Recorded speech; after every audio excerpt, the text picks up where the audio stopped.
Selamat pagi, menjelang siang. Assalamualaikum warahmatullahi wabarakatuh. Berjumpa kembali dengan Budi Raharjo di Padepokan Budi Raharjo. Selalu kita mulai dengan ngopi dulu. Sebentar. Bismillahirrahmanirrahim. Kopinya panas kali ini dari Kupilon. Kupilon Teh Rani dan kawan-kawan. Minum dulu sebentar, masih enak nih. Ini kopinya siap seduh. Tadi cuma saya akalin juga ya, masih pakai BR filter. Kopi siap seduh yang BR filter. Topik yang mau kita bahas kali ini sebetulnya udah ada di kepala saya lama ya, tapi tadi mau saya tuliskan dengan lebih baik. Bahkan saya berkeinginan untuk menciptakan ini sebagai suatu hal yang ya menurut saya breakthrough ya. Tapi nggak sempat terus ya, jadi nungguin lama mau saya patenkan gitu ya. Tapi sudahlah ya, kita bicarakan aja lah sekarang. Karena kalau ditunda-tunda juga nanti jadi jerawat malah. Oke, baik. Saya ingin cerita tentang two ways communication using QR code. Nah, jadi QR code kan sudah banyak digunakan ya sekali hari. Anda mungkin sudah menggunakannya juga untuk membayar sesuatu dengan QRIS segala macam ya, beli makanan, bayar segala macam dengan QR code. Tapi yang saya lihat QR code yang sekarang itu digunakannya sebagai one way ya. Jadi misalnya kita ingin beli ke kedai kopi atau ke restoran ya, setelah kita makan segala macam bayar pakai apa? Pakai QR code. Maka kita lihat ini ada QRIS yang bisa kita scan ya dengan aplikasi kita. Terus kemudian aplikasi kita pembayaran ke network terus diterima di sana. Transaksi selesai. Atau sebaliknya lagi, kita membeli sesuatu segala macam-macam, kita pay pakai di sini misalnya kayak GoPay gitu ya. Terus ditunjukin QR code-nya, nanti QR code-nya ini yang di-scan oleh pihak lain. Nah, tapi kebayang oleh saya kenapa itu satu one way ya? Kenapa kita nggak berbicara tentang two ways communication using QR code? Jadi ini kan bayangin ya, ini komputer dengan komputer, katakanlah ya, handphone dengan handphone saling berkomunikasi satu dengan lain itu dengan menggunakan QR code ya. Dari dulu saya punya permasalahan bagaimana sih antara devices ini saling berkomunikasi ya. Antara devices ini saling berkomunikasi bagaimana caranya. Salah satu caranya ini kan bagaimana ini berkomunikasi dengan ini ya. Salah satu caranya adalah tentu saja dengan menggunakan WiFi ya. Misalnya WiFi masing-masing connect dengan providernya, mereka saling berkomunikasi peer to peer. Ya agak susah juga ya, tapi itu mungkin saja. Problem dengan pendekatan cara itu adalah WiFi mungkin networknya dia berbeda, susah berkomunikasi. Kalau ya di situ ada access point yang sama, belum tentu yang satu punya akses, yang satu punya ini ya. Misalnya kita di toko gitu, atau providernya beda. Jadi mereka akan susah berkomunikasi dengan WiFi ya, tanpa melewati jalur ke internet dulu. Kemudian ada lagi pendekatan Bluetooth ya. Bluetooth memang tujuannya begitu, untuk saling device ini akan bisa saling berkomunikasi antar device ini, komunikasi dengan Bluetooth ini. Problemnya dengan Bluetooth apa?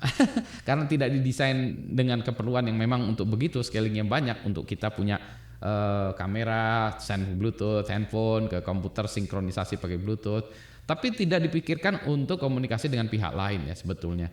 Sehingga Bluetooth itu masih banyak masalah ya, security hole. Jadi kalau Anda punya Bluetooth dinyalakan gitu ya di mall gitu misalnya ingin ini, wah itu Bluetoothnya bisa kena hack habis-habisan ya. Bluetooth checking ya, bisa kita lihat kontaknya segala macam, sehingga application yang menggunakan Bluetooth itu rada discourage ya, karena implementasi Bluetooth dari berbagai vendor juga bisa macam-macam. Nah itu susah. Repotnya lagi kalau kita bicara tentang komunikasi wireless tadi ya, ini wireless ini tangan saya kenapa gini terus ya. Wireless itu adalah karena itu bisa didengar oleh pihak lain ya, karena pihak lain juga kalau dia berdekatan bisa mendengarkan. Lantas kepikiran saya kenapa nggak komunikasinya visual ya. Kan orang-orang udah pakai Bluetooth, artinya komunikasi biar motor lewat dulu ya, bukan Bluetooth, pakai QR code. Kenapa komunikasinya nggak pakai QR code ya? Jadi mereka berdua ini bisa saling berkomunikasi, karena ada kamera dengan kamera ya, berkomunikasi. Halo, saya Budi, ini oh ya saya handphone ini, berkomunikasinya tapi dua arah ya, komunikasi saling berkomunikasi. Ini saya mau bayar sekian, oh nggak mau, tawar menawar ya. Oke, kamu siapa? Mengotentikasinya dengan menggunakan QR code ya. Jadi sebenarnya bisa visual ya, visual antara berdua ini. Jadi handphone saya dengan handphone Anda bisa saling berkomunikasi lewat visual, atau handphone merchant dengan handphone saya berkomunikasi secara interaktif ya, visual. Jadi tadi bukan kita ceklek kita nyalain aplikasi udah saling ngomong aja nih. Ya bernegosiasi, kamu harus bayar ini. juragan kamu harus bayar 123.000, oke. Oh iya ada duitnya saya. Kamu ada diskon nggak? Ada diskonnya. Kan saya pakai ini diskon. Ini mereka saling berkomunikasi.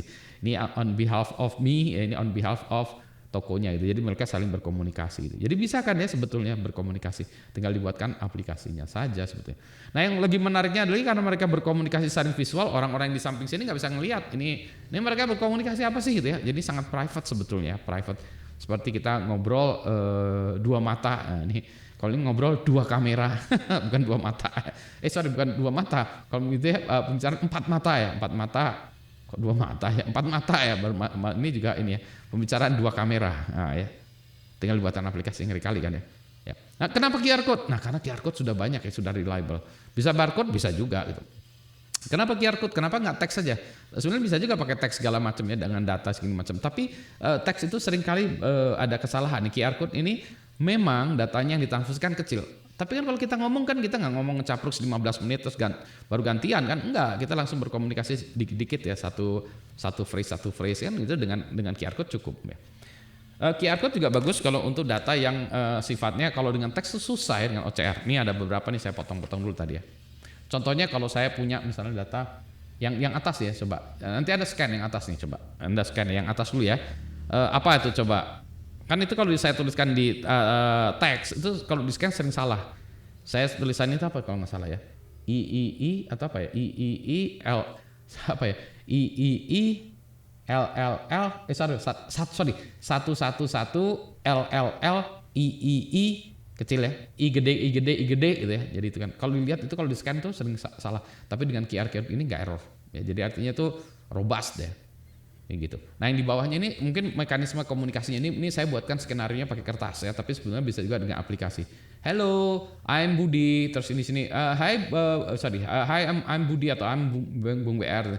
Hello, saya Bung BR. Nice to meet you. Ya, kalau Anda lihat ya, ini belakangnya ini bisa saling berkomunikasi ini dengan ini gitu ya. Kita bisa ciptakan protokolnya tentunya. Protokolnya bisa diciptakan dengan teks ya tentunya. Tapi nanti kita konversikan dengan visual. Jadi ini menurut saya adalah suatu hal yang bagus ya. QR code as a two-way communication mechanism. Anda mendengarnya dari Budi Raharjo. Kalau nanti ada sukses buat gini, kirim-kirim kabar ke Pak Budi ya. Dapatlah idenya saya kan ya memang nggak saya patenkan supaya Anda bisa menggunakannya dengan gratis for the sake of humanity ya semuanya jadi public domain. Ini di public domain kan idenya Pak Budi. Kita minum lagi dulu ya, selebrasi ide Pak Budi. Alhamdulillah alamin gitu ya. Mari kita ramaikan lagi. Orang-orang belum banyak yang menggunakan ini atau belum tahu atau belum ke ide gitu ya. Saya ini idenya keren. Saya udah nggak sabar pengen coding tapi saya waktunya habis dulu ya untuk kerjaan macam-macam ini. Jadi saya serahkan idenya nih kepada Anda untuk dikodingkan menjadi aplikasi sesungguhnya. Selamat pagi, assalamualaikum warahmatullahi wabarakatuh. Sedap.